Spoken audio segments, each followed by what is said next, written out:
were going to be able to withstand it, Dusty, but you did. Let's get in here a little tighter here so you can see the boys. We got John Henson, John Martin, Michael Tulip, and all right. So if I told you you would win these two games this way before the start of this event, what would you have said? I would have said we really started clicking at the right time, and we made some shots.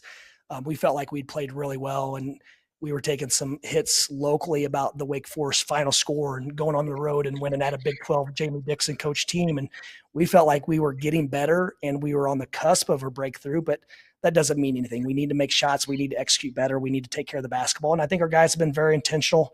We've made a lot of conscious changes in practice to get better at those things, but it goes down to our guys wanting to fix what needs to be fixed. What was the biggest change that you made over the last week or so?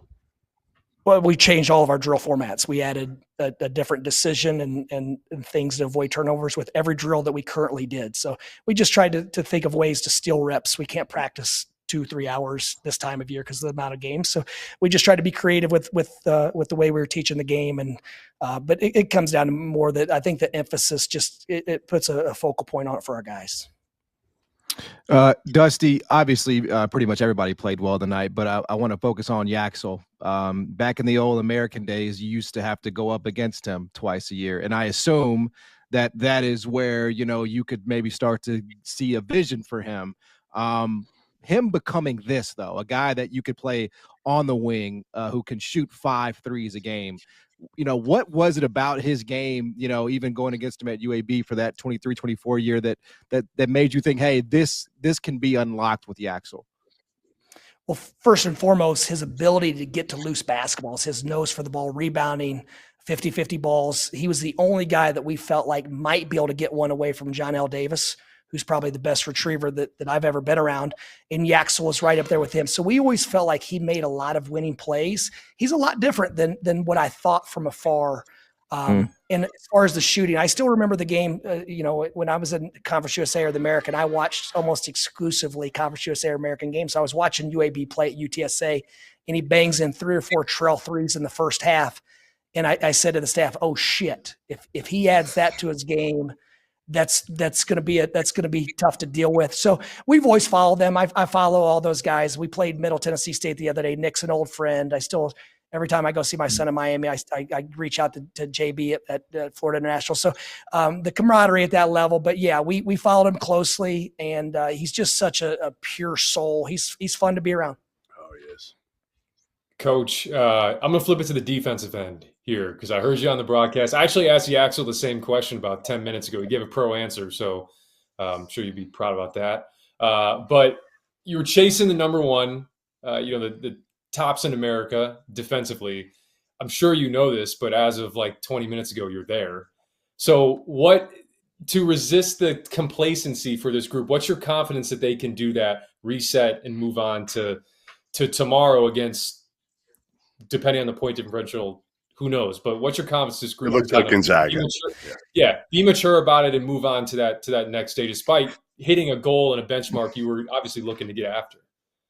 I think the simplest answer is we have so many guys capable of doing the job that if someone doesn't have their best stuff, then they take a back seat that night, and then they've got to be ready to bring it the next game. But that's important to us. When we get our team together, or we finally have a roster in place, we try to forecast what can we be elite at and what are the holes that we need to find a way to fix. And we knew we had some deficiency offensively that we would have to figure out on the fly. And that's part of the reason the first 4 games looked chunky or clunky, I should say.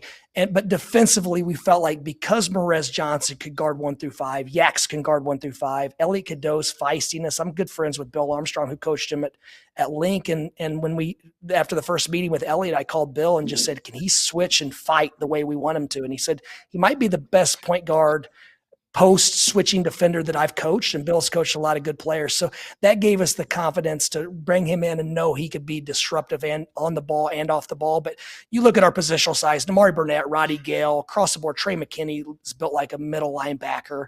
I'm leaving guys out. Will Cheddar's ability to sit down and guard on the perimeter. Just when you have guys that can guard off the bounce and they're smart and they can cover for each other and they understand the nuance of our switching schemes, then they're dangerous, but we've got a long way to go. Coach, I'm gonna get to the. I feel like the kind of guy no one talks about it. Daymari is after I'm a double, 2 assists, 3 blocks. Did you expect this type of impact on your team when you guys got him? And what do you think about how he's playing? Well, I still think he has much more room to grow. And yes, we played against these guys. So like, you know, we didn't play against Morez because he was injured, but we're watching the game that he got injured on. So the evaluations were simple with the guys in league because you'd watched them play 10 times on film. And so but yeah, we knew, we actually went back and watched all of his clips with Spain, just to, you know, we've done it with all of our guys where we go back and we watch them in every single environment and we try to figure out, does this make sense for us? And with the success of Vlad and Danny and those guys, and even throughout our time at FAU, a lot of the big guys that we've assigned have recruited us as much as we've recruited them. And so, yeah, but yeah, John, as soon as I saw you on here, I thought, man, that might be one guy that's almost as long as a Daymari. So yeah, I thought you might like him. Hey, you got Gonzaga. It looks like tomorrow night. They've looked every bit as impressive as you guys have here. I mean, they've got everything. They're long, they're athletic. I don't know how much you've watched them yet, but you've heard about them so far. What's going to be the key to winning that one? This is probably the first year I haven't watched Gonzaga play a game, 5 or 6 games in, because I always watch them. They're on late first and foremost, and they play a style of basketball that you can learn something from every time you watch them. So it's going to be fun preparing for them. I mean, obviously their program, their system is the gold standard in college basketball. And so, yeah, we're excited about it. It's, you know, obviously Coach Few's been doing this a long time at a high level, and they have really, really good players, but they're going to present challenges just like every team in this tournament does. So can we flip the script and turn the page and figure out what we need to do and what they're going to try to attack, and can we fix it? But yeah, this should be a fun one. When I was at Florida as an assistant, we played Gonzaga. I think the 2 or 3 straight years it was like 101 to 100 and 101 to 99. So hopefully we can get this game opened up and be fun to watch. All right, last one I have for you. Who are you cheering for now in football? Are you an Indiana? I know you're a Michigan guy now, yes, but your Indiana matters now. So where are we? I mean, they play Ohio State this week, and Michigan does. Indiana plays Purdue. Like where are we at now? If I worked for Michigan Tech and they sign my check, that's who I'd be rooting for. And then you factor in how much I've enjoyed our football program and everything about them. I mean, I was having a blast hearing our fans chant "Beat Ohio" during this game. But I also follow Coach Signetti and have learned a lot from just watching him and observing him, just like I do the other great coaches in our league. But it's go blue. But this is a big one for us on Saturday. All right. Good luck. Thanks, Jeff. Appreciate you, man. Thanks for coming by.